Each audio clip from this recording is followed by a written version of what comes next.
Good evening, everyone. Thank you all for joining. My name is David Eudall. I'm head of the Arable Market Specialist team at AHDB, and I'm joined by our Knowledge Exchange Manager for the Southwest, Philip Dolbear, and also by two willing participants in our activity this evening, Julian Gold and Mark Chandler. Thank you both for joining us. To you, Julian and Mark, it'd be good if you could just quickly introduce who you are and where you farm and what you do. So, Mark, if I come to you first.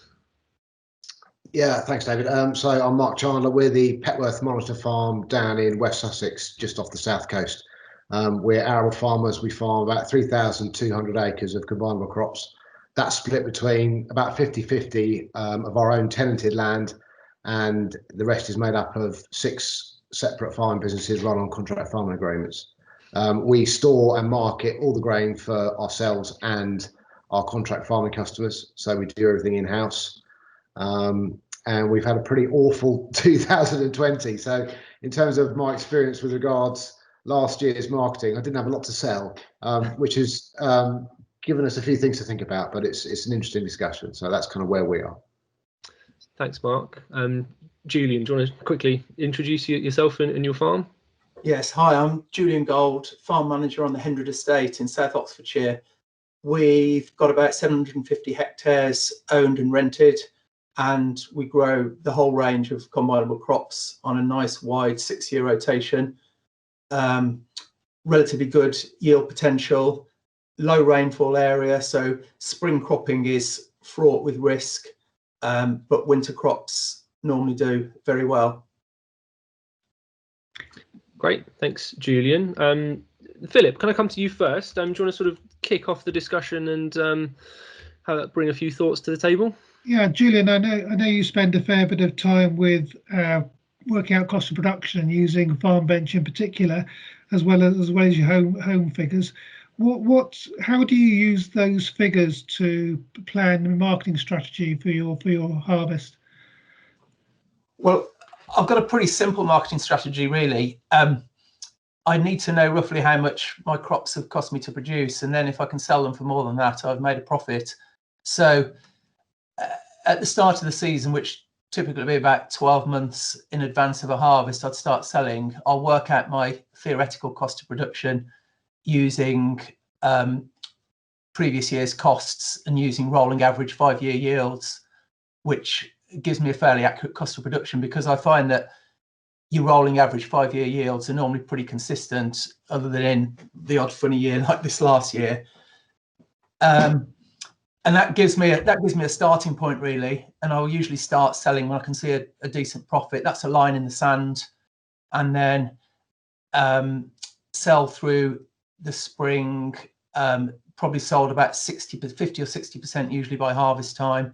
The crucial thing then is at harvest time, as soon as I know the yields, I will reassess my cost of production with actual yields to get a very clear picture of what that season's costs are and what I need to be selling at to make a profit.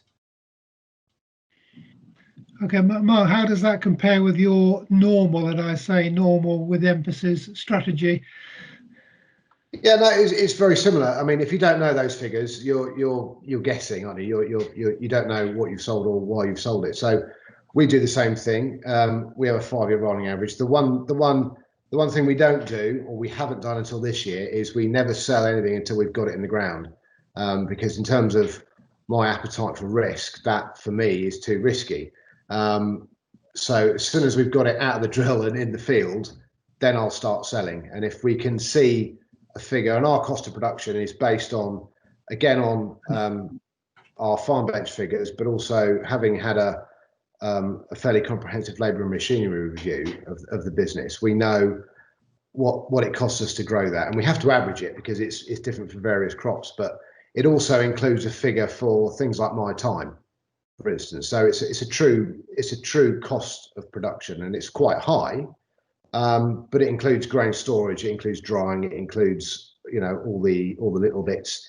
It includes a figure for my time that I don't actually get paid for. But the consequence of knowing that figure means that, like Julian says, on your 5-year rolling average yields and your variable costs, which remain reasonably similar, I know if I can, on those figures, break even in inverted commas, I know I'm covering my depreciation, my variable costs, my staffing wages, my own income, the cost of my storage, and all those sort of things. So I'm not too concerned if I get to that theoretical break-even point, because it means we've covered everything. So that's my baseline. And if we can hit that, we always say there's no such thing as bad profit, like Julian says. Once you're into that profit margin, you're there for the following year. So, and the rest is effectively a bonus. So we make those decisions based on what we can store, based on our cash flow, and that goes right back to what we're growing. So we can't store everything here. We store probably about 80% of what we can grow, but we have to shift something at harvest. So, in order to mitigate that inability to make a selling decision, we'll grow things like seed crops that need to be sold straight away, but have a very high premium, for instance. Or if for all seed rape where we need to bounce it off the store, we'll use marketing pools, because I can then put that in long term, but I need the storage for the wheat, and that's the bit I play with. So yeah, the baseline is knowing your costs, and of course how brave you are in terms of playing the long game. And the other issue we've got is, because I'm selling on behalf of my contract farming customers as well, we have to be very clear about what their expectations are. And the top and the bottom of the market are for fools, in my opinion, because you never know when you're there. So and every decision you make, I feel the day you make it is the right decision. A week later it might feel like the wrong one, but if you have that attitude, you'll be forever banging your head against the wall. So once you're in that profit, take some of it, because if that's the worst you do, you're going to have a good year. So that's kind of where we go.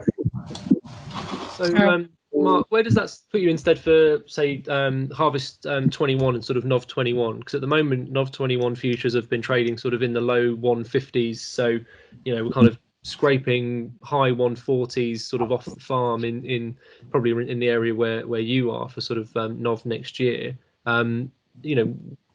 Has your risk appetite and therefore your kind of decision to sell forward changed your view now for that, considering it's probably one of those prices where it's on the cusp? It's not bountiful profit, but it's not massive losses either. Yeah, no, I mean, what we've done is, this year is the first time we've done it, and normally we don't sell anything before we drill it. And after last harvest, where we didn't have one, so I didn't drill an acre of wheat.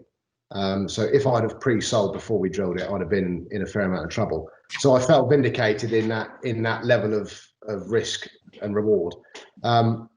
This is the first year I've gone against that. So we sold grain when I could see 150 ex-farm feed base for November, which was about 3 or 4 weeks ago.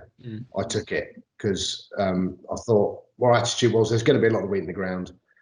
Hopefully we can't have 2 bad years like that, surely. And I was reasonably confident that we were in a fairly good shape, because we had a lot of fallow ground, and I thought we're going to get something in the ground. So I saw 150, and for us 150 base, and we grow premium products here, so we don't grow feed wheat because we're in the southeast. There's no feed mills, there's no premium to be had. There's high haulage costs, so we're fairly focused on group 1s and group 3s because we've got a market for them. So we saw that, and we took a bite. So we sold about 15% of our potential harvest before we drilled it, which I can sleep easy now, because we've got over half of it in the ground, and we've had a decent couple of weeks drilling. So that for me is a good decision. I'm not sure if I'll do that going forward, because at the end of the day, if we get caught out, we've got to fund that difference, and that's a very expensive mistake. But I'm quite happy. If the worst we do is 150, like I said earlier, plus premiums, then we can absolutely live with that. We can be down to about 80% of our 5-year average yield and still hit that cost of production figure. So I'm fairly confident that'll be achieved, and hopefully we'll go up from there. How do you feel about that, Julian? Can I just go on? You go first then, Julian. Yeah, I'm quite happy with the £150 a tonne forward prices. I've started selling, and like Mark, I haven't planted anything yet. but I'm happy that I'll get something in the ground. My normal wheat cost of production is normally in the sort of £100 a tonne, just over.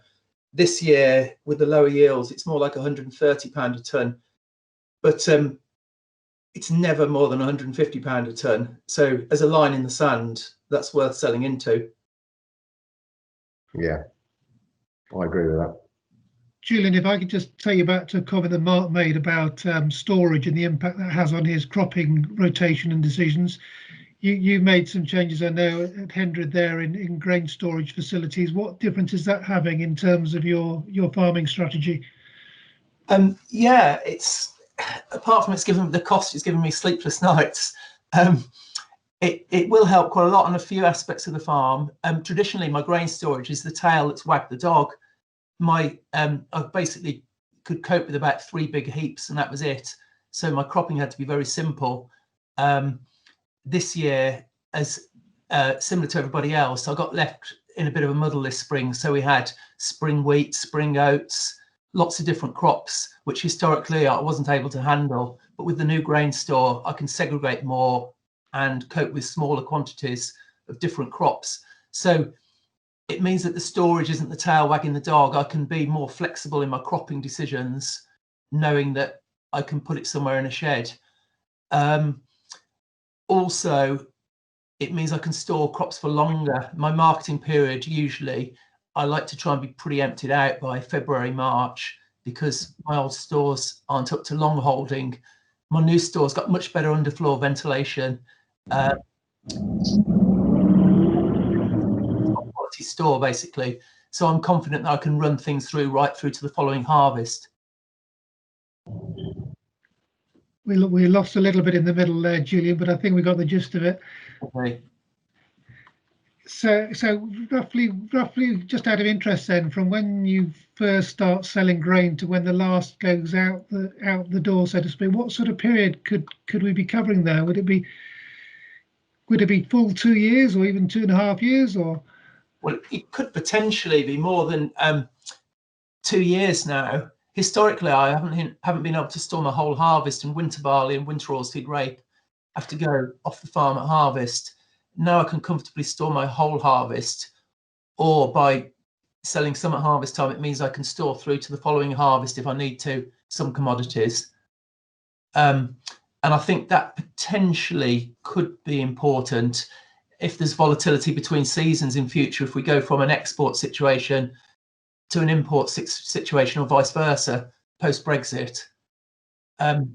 There could potentially be big jumps or big falls in prices between seasons. Yeah, and I think that's something that's going to continue, and I'd even say you're likely to see that swing within seasons as well, depending on what trades scenario we end up with. I think it kind of comes back to a comment I think that Mark made earlier as well, around sort of, you know, making a decision to sell, and both of you have said, you know, at the moment it's kind of almost it's both a knowledge of cost, but also a kind of psychological decision to sell, because it's a, you know, it's a number that you know works and it's a round number. But when you're within the seasons and you're making those selling decisions, what else are you sort of basing that decision on? Are you purely driven by the numbers, and you just know that, you know, it's above the cost of production, therefore any number is good? Or is there, you know, another thing that's kind of factored into your thinking of when you're making a marketing decision? I think there's a bit of emotion in there as well. So I enjoy marketing grain, which is why we don't generally use grain marketing pools, particularly for wheat, because part of the buzz is getting that right and having the ability to take advantage of some of that massive volatility, you know. So if we've made a good base or a good start and we've sold, let's say, 2/3 of our harvest, then we will generally keep a quarter to a third of it, and that's effectively our gamble point. So that's the bit, I don't want to say you play with it because it sounds flippant, but it kind of is, you know. So this year, for instance, we've over-yeared wheat. Normally we can't do that because we don't have the storage. We are at capacity if we have a normal harvest. This year we didn't need the storage because we didn't have the crops in the ground. So we thought, well, I'll tell you what, you know, there's a good chance this could go up. So we then set a figure in our head. You know, I want £200 a tonne for some Group 1 wheat that we harvested in 2019. And, you know, you speak to 2 or 3 merchants and you say, I need this week gone by Christmas, and I want a 2 in front of it. Call me when that happens. You know, and if your business can afford to do that, to sit on it, and I know it can come back to 160 and I'm still okay.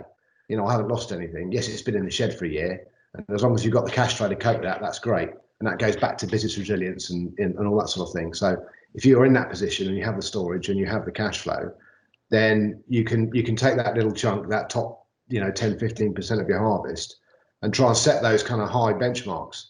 And it's great, you know. And we've got a lot wrong. Don't get me wrong, but you know, we've got a contract on our wall from Openfield from about 12 years ago for £242 a tonne. There was only 2 loads. You know, it was just the bit that was left, and the rest averaged about 130. But you know, it's just those little things that actually, you know, I really enjoy doing. You know, so that's kind of why we take control of that, because you know, it's the sort of the cream of the crop, so to speak. It's fun. It's also very stressful at times when it goes the other direction, which is the bit that nobody talks about. But it you know, it can you know, you sell it and it goes up, or you don't sell it and it goes down. You know, but it's like we said earlier, the decision you make on the day, because you've made that decision, is the right decision, isn't it? Because you've considered, you know, your costs, you've considered what your profit margin is, you've considered the market outlook and the fundamentals, and you've decided that's a good decision. You know, you never sell it all at that price because you're never quite sure that it is the right decision, but you've got to be happy with it at the time, and then you put it to bed.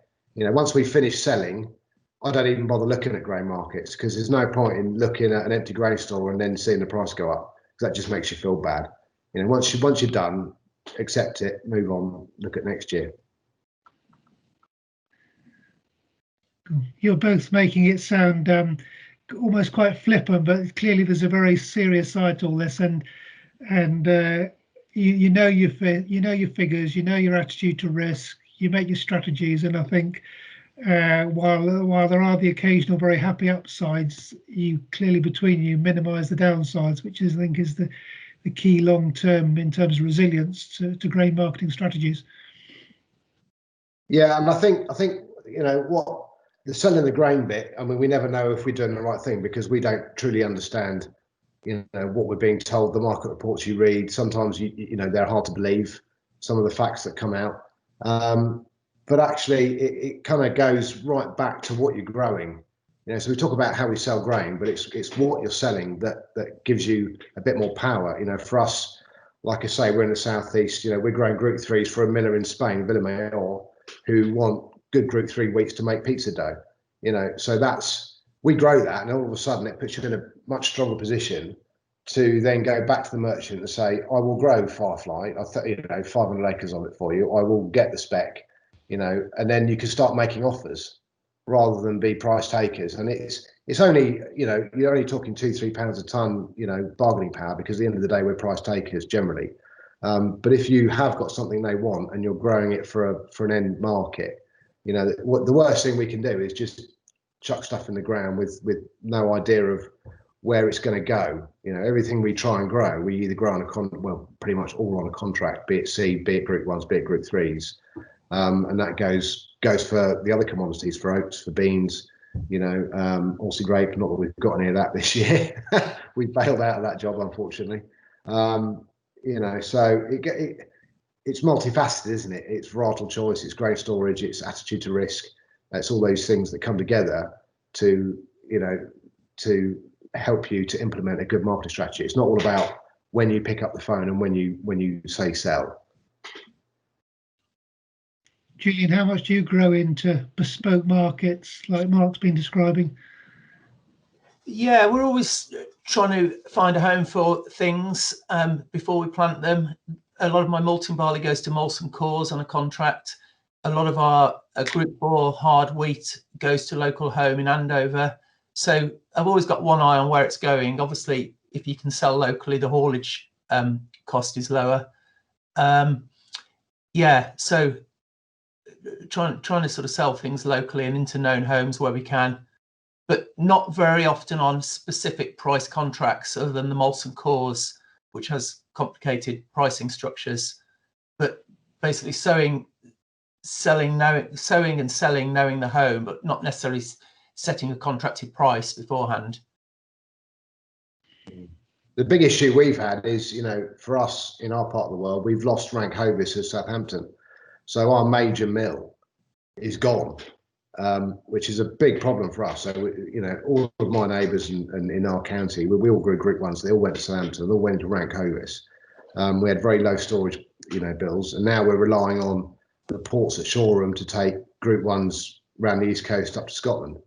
So that's kind of completely changed our ability to play that game a little bit. So hence we have to look at our local port now as our local mill, because the road haulage north is too risky. It's too expensive. And of course, if you get any issues, if it's in Southampton, you can deal with them. If it's in Manchester, that's a long way to send, a Group 1 on full spec when it doesn't quite make it, Does that mean you've had to collaborate more with other growers in your area, Mark, to fill loads to go around the coast?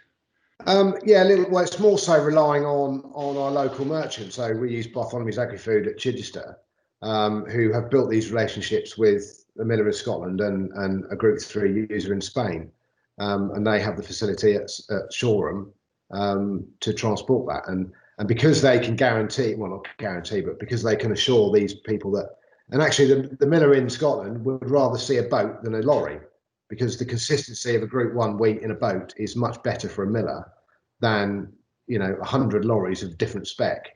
So and they're prepared to share the cost of that extra haulage. So whilst it's eroded our premium slightly, and it's a market that's further away, it's not a disaster. And actually, when we're looking at exporting into different markets post Brexit, that might be a different attitude. The fact that we haven't got somebody next door, is it the end of the world? Maybe not. Hopefully it'll open up new doors. There's millers going into Egypt, into North Africa, trying to show bakers how to use our wheat, and create different bread. That might be the next market. So we're not too fussed that the local mills disappeared. It's a question of trying to speak to the end user. We went and spoke with Villamel, and they basically turned around to us and said, this is pre-Brexit. And the big question was, what's going to happen post-Brexit if tariffs are involved? And they said, don't worry about it. The only place we can get your Group 3s is from you. We can't grow it. We can't get it elsewhere. We want your wheat. We'll pay for it. So when you have those conversations, you then have a bit of confidence to grow what they want. We made a few decisions. We changed our varieties on the back of that fairly last minute this year, because we had a conversation saying, oh, we need 500 acres of Firefly. Can you do it? I was like, fine, we'll scrap the home save seed, we'll buy some in because I know the premium's there, and that's where the grain marketing starts, right at the beginning, in terms of what you put in the ground, I think, and the rest follows, hopefully. Definitely, I'd agree with you, everything you've said there, Mark, and I think I'm going to wrap it to a close there. But thank you for your time and taking part. And I think all of the key messages that you've been saying there is everything that we'd echo, and everything that we try and promote in AHDB around understanding, firstly, what your business is and what your own risk appetite is as well. It's a key thing. It's a big emotional and psychological driver is how you want to run your business and how you want to market your grain. And then everything that you've said about knowing your costs of production and your end market and understanding the full process and, being in control of as much of the decisions as you can. So I'd completely agree with all of that. So thank you again, Mark, Julian and Philip for joining me this evening. It's been really interesting, and hopefully we'll give some insights to others that'll listen on and watch this in the future. So thank you all, guys, and I hope that the next harvest and the next growing season is much easier and much better than what we've had over the last year or so. Couldn't be much worse.